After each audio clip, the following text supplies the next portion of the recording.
Hoje nós vamos começar a história de José, do Egito, com esta catequese que se chama Os Sonhos dentro da Vida de José.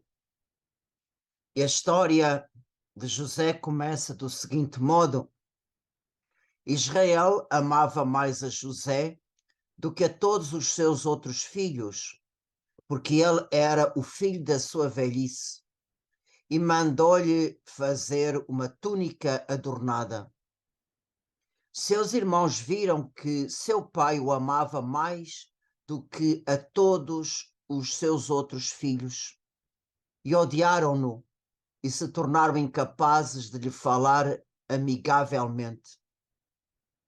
Ora, José teve um sonho e o contou a seus irmãos, que o odiaram ainda mais. Ele lhes disse: ouvi o sonho que eu tive.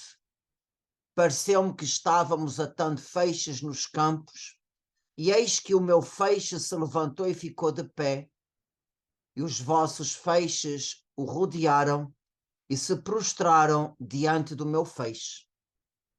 Seus irmãos lhe responderam: queres acaso governar-nos como rei ou dominar-nos como senhor? E eles o odiaram ainda mais por causa de seus sonhos e de suas intenções. Ele teve ainda outro sonho que contou a seus irmãos. Ele disse: tive ainda um outro sonho. Pareceu-me o sol, a lua e 12 estrelas se prostraram diante de mim.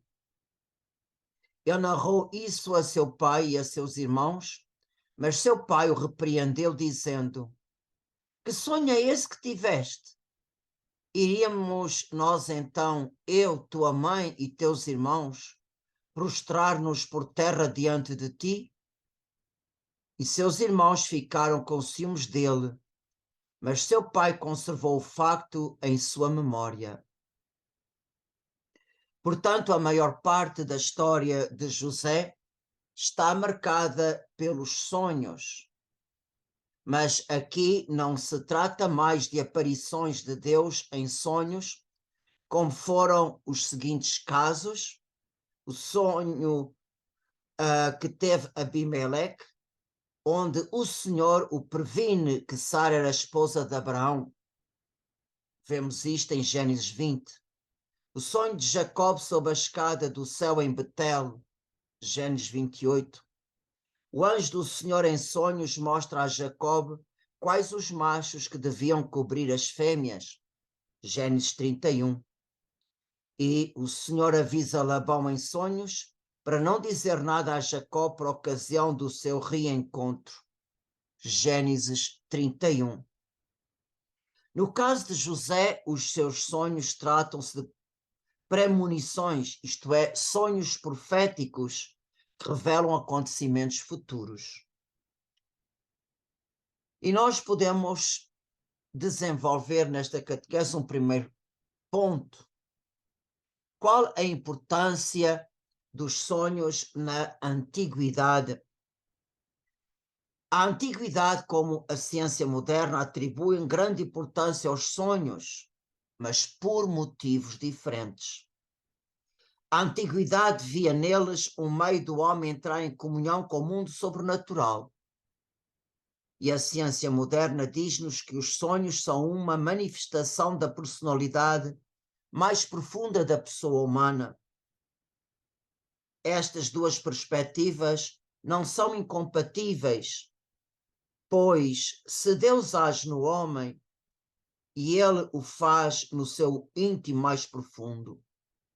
Por isso, Deus pode servir-se dos sonhos como meio de comunicar-se, embora seja falso a afirmação de que todos os sonhos são uma revelação divina ou um contacto com o mundo sobrenatural.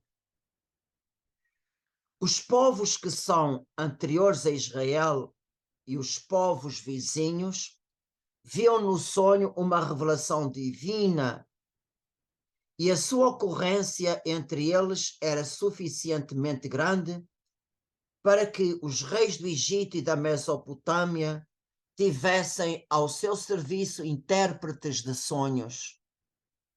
Foi neste ministério que José do Egito chegou à presença do faraó e ficou ao seu serviço.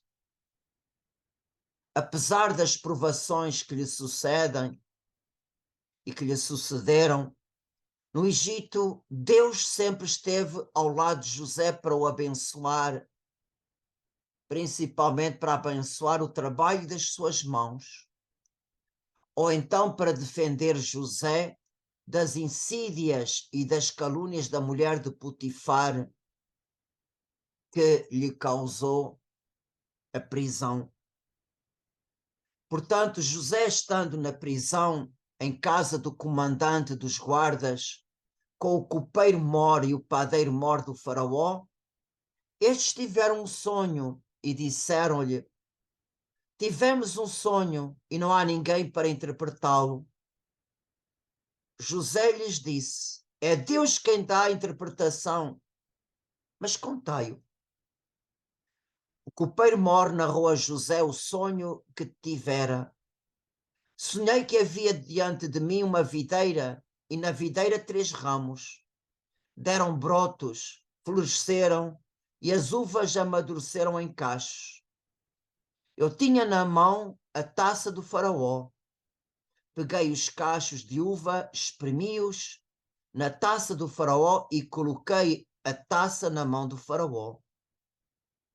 José lhe disse: eis o que isto significa. Os 3 ramos representam 3 dias. Mais 3 dias e o faraó te erguerá a cabeça e te restituirá o emprego. Colocarás a taça do faraó em sua mão, como outrora tinhas o costume de fazer, enquanto eras seu copeiro. Lembra-te de mim quando te suceder o bem e sejas bondoso para falares de mim ao faraó, a fim de que me faça sair desta prisão. Com efeito, fui arrebatado da terra dos hebreus e aqui mesmo nada fiz para que me pudessem prender. O padeiro-mor viu que era uma interpretação favorável e disse a José: eu também tive um sonho. Havia 3 cestas de bolos sobre a minha cabeça. Na cesta mais alta havia todos os tipos de doces que o faraó come, mas as aves os comiam na cesta sobre a minha cabeça. José respondeu assim: eis o que isto significa. Os 3 cestos representam 3 dias. Mais 3 dias ainda e o faraó te erguerá a cabeça, enforcar-te-á e as aves comerão a carne acima de ti. E assim sucedeu. Mas o copeiro-mor não se lembrou de José, ele o esqueceu, até ao momento destinado por Deus. Isto é os sonhos na antiguidade. E agora vamos falar dos sonhos em Israel. Em Israel, quando Deus se comunica através de sonhos, tais revelações destinam-se a pessoas particulares. Por exemplo, a Job, no capítulo 4 do seu livro, para lhe ensinar o que é a criatura e o que é a perfeição do Deus Santo. Entretanto, o sábio Ben Sirá adverte em relação aos sonhos o seguinte: vãs e enganosas são as esperanças dos insensatos, e os sonhos exaltam os imprudentes. Como o que procura agarrar uma sombra ou perseguir o vento, assim é o que se prende a enganosas visões. A visão dos sonhos é isto segundo aquilo. É como a imagem de um homem diante de si próprio. Que coisa pura poderá vir do impuro? Que verdade poderá vir do mentiroso? A adivinhação do erro, os agúrios mentirosos e os sonhos dos maus são apenas vaidade.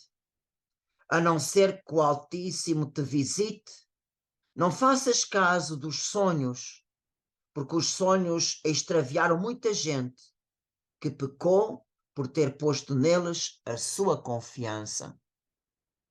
Esta passagem está escrita no capítulo 34 do livro Ben Sirá, nos versículos 1 a 7.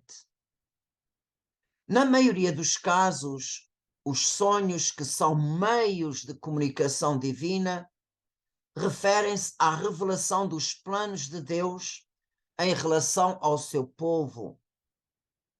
Estes são os casos de, primeiro, os sonhos no tempo dos patriarcas. No tempo dos juízes, temos Gedeão pede um sinal ao Senhor para confirmar o seu chamamento. E também quando Deus chama Samuel pela primeira vez. No tempo do profeta Natã, é através de um sonho que Deus faz as suas promessas a David de lhe construir uma casa permanente. Também acontece um sonho deste tipo a Salomão, quando em sonhos Deus disse a Salomão para pedir o que quisesse, e ele pediu sabedoria para governar o seu povo. Depois do exílio, o profeta Zacarias e o profeta Daniel, em sonhos, recebem o anúncio da salvação. E o Senhor Deus, por meio do profeta Joel, promete: depois disto derramarei o meu espírito sobre toda a carne. Vossos filhos e vossas filhas profetizarão, vossos anciãos terão sonhos e os vossos jovens terão visões. Diversamente dos povos vizinhos pagãos, Israel não parece ter tido intérpretes oficiais de sonhos. Abraão, Isaac e Jacob, Samuel, Natã, Salomão, etc., compreendem eles mesmos os seus sonhos. Não encontramos esses intérpretes de sonhos nem no templo, nem nas cortes dos reis de Israel ou de Judá.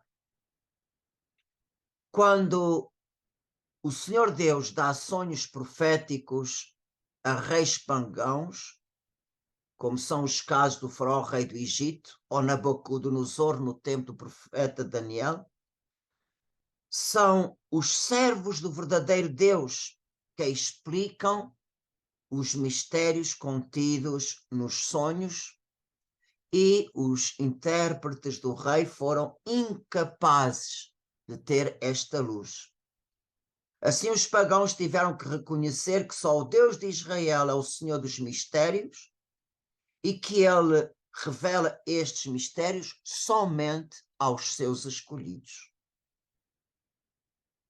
E então voltamos à história de José para analisar os dois sonhos do faraó.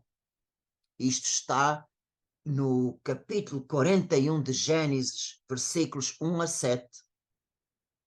O faraó teve um sonho. Ele estava de pé junto do Nilo e viu subir do Nilo sete vacas de bela aparência e bem cevadas que pastavam nos juncos. E eis que atrás delas subiam do Nilo outras 7 vacas de aparência feia e mal alimentadas, e se alinharam ao lado das primeiras na margem do Nilo. E as vacas de aparência feia e mal alimentadas devoraram as 7 vacas bem cevadas e belas de aparência. Então o faraó acordou. Ele tornou a dormir e teve um segundo sonho. 7 espigas subiam de uma mesma haste, granadas e belas.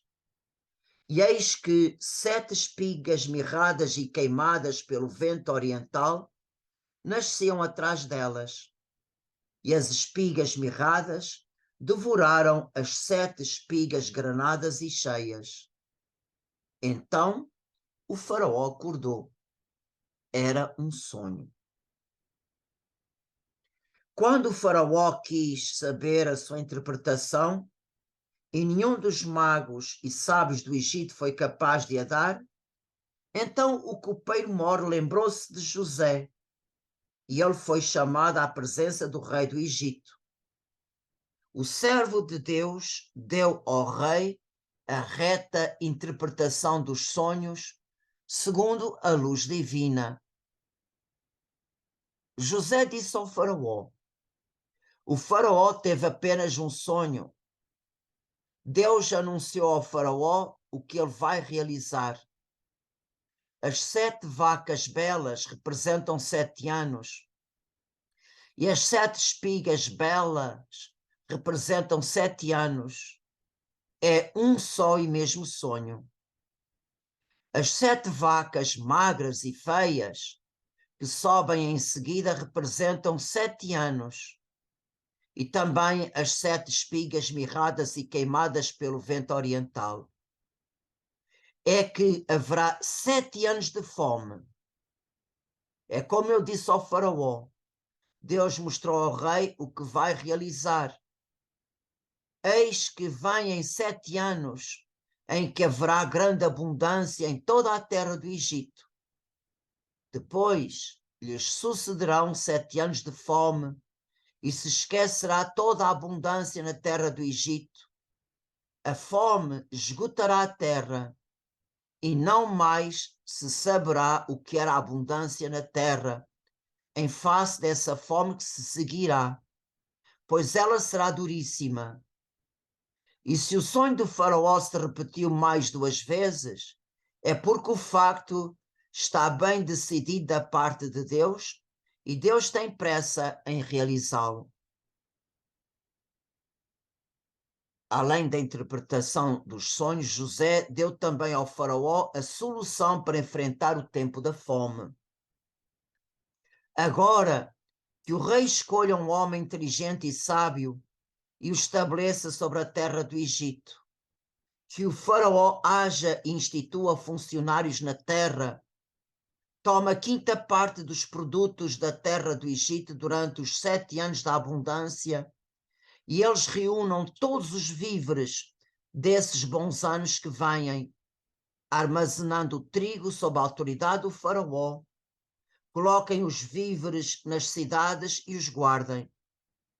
Esses víveres servirão de reserva à terra para os 7 anos de fome que se abaterão sobre a terra do Egito, e a terra não será exterminada pela fome.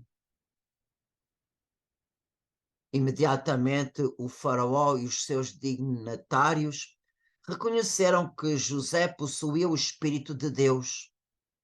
Por isso o rei o fez administrador do seu palácio e ordenou: todo o meu povo se conformará às tuas ordens. Só no trono te precederei. E o faraó tirou o anel de sua mão e o colocou na mão de José, e o revestiu com vestes de linho fino, e lhe pôs no pescoço o colar de ouro.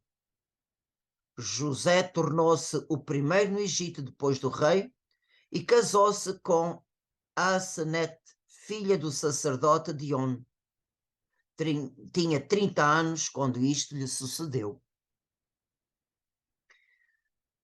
E neste último ponto desta catequese vamos ver agora os sonhos no tempo dos profetas e no tempo de Jesus.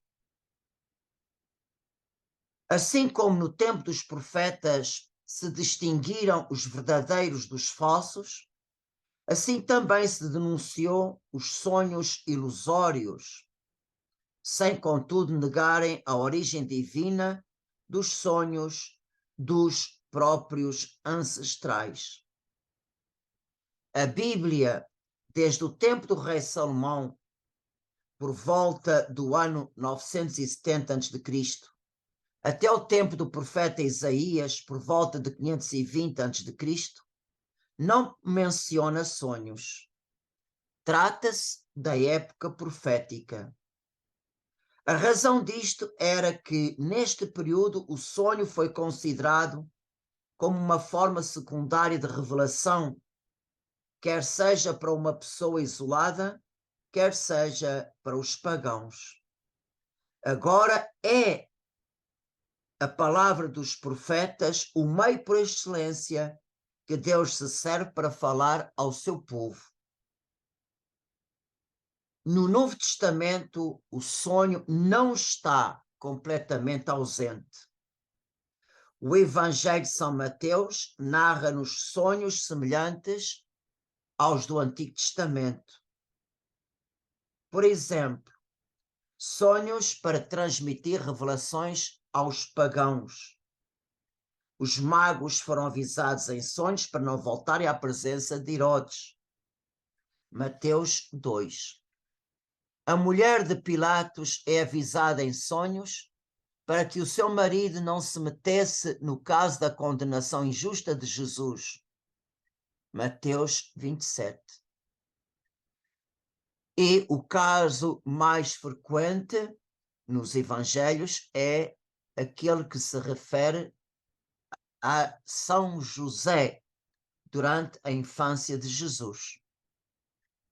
Através de um sonho, o anjo do Senhor revela a São José que o filho que a Virgem Maria concebeu é obra do Espírito Santo. Também foi por meio de um sonho que o anjo ordenou a José a fuga para o Egito com um menino e sua mãe. De novo, o anjo, em sonhos, ordena a José que regresse a Israel com o menino e sua mãe, e depois também em sonhos foi-lhe ordenado que fosse para Nazaré. Portanto, estes últimos sonhos a São José é exatamente do mesmo estilo que os sonhos no Antigo Testamento, principalmente no tempo dos patriarcas. O Evangelho não nos narra nenhum sonho de Jesus, pois vê nele aquele que conhece o Pai sem precisar de intermediários. Para ele nada é obscuro e a seus olhos tudo está a descoberto. No dia de Pentecostes, Pedro anuncia a realização da profecia de Joel, em que o sonho aparece como manifestação do Espírito nos últimos tempos. O mesmo livro dos Atos dos Apóstolos refere-se a diversas visões noturnas que tiveram Pedro e Paulo. Por exemplo, Atos 16:9. Um anjo com o aspecto do macedônio pede a Pedro que venha em auxílio do seu povo. Em Atos 18:9, Jesus em sonhos encoraja São Paulo a continuar a falar em seu nome. Em Atos 23:11, Jesus anuncia a São Paulo que irá para Roma a fim de lá dar testemunho do Evangelho e do nome de Jesus. E por fim, em Atos 27, versículos 23 a 26, um anjo do Senhor em sonhos avisa São Paulo que é necessário que chegue a Roma e por isso a sua vida e dos que estavam com ele no barco serão salvos do naufrágio. Portanto, estas aparições em sonhos confortam o São Paulo e o guiam na sua missão, mas não lhe trazem qualquer mensagem doutrinal. Portanto, o Novo Testamento conhece este meio de revelação que Deus utilizou nos velhos tempos do Antigo Testamento. Vê neles, como os profetas, uma revelação destinada a esclarecer uma pessoa individual ou às vezes um pagão. Mas esta revelação está sempre subordinada à palavra de Deus, que se dirige a toda a igreja e se manifesta, por excelência, em Jesus Cristo. Aqueles sonhos que são realmente meios de comunicação divina podem ser catalogados como um carisma simples e humilde do Espírito Santo. No entanto, diz o Catecismo da Igreja Católica, no número 801, o seguinte: é sempre necessário o discernimento. Nenhum carisma, extraordinário ou simples, dispensa a referência e a submissão aos pastores da Igreja. A eles pertence, de modo especial, não a extinguir o espírito, mas tudo examinar para manter o que é bom, de modo que todos os carismas, na sua diversidade e complementariedade, operem para o bem comum. Assim seja.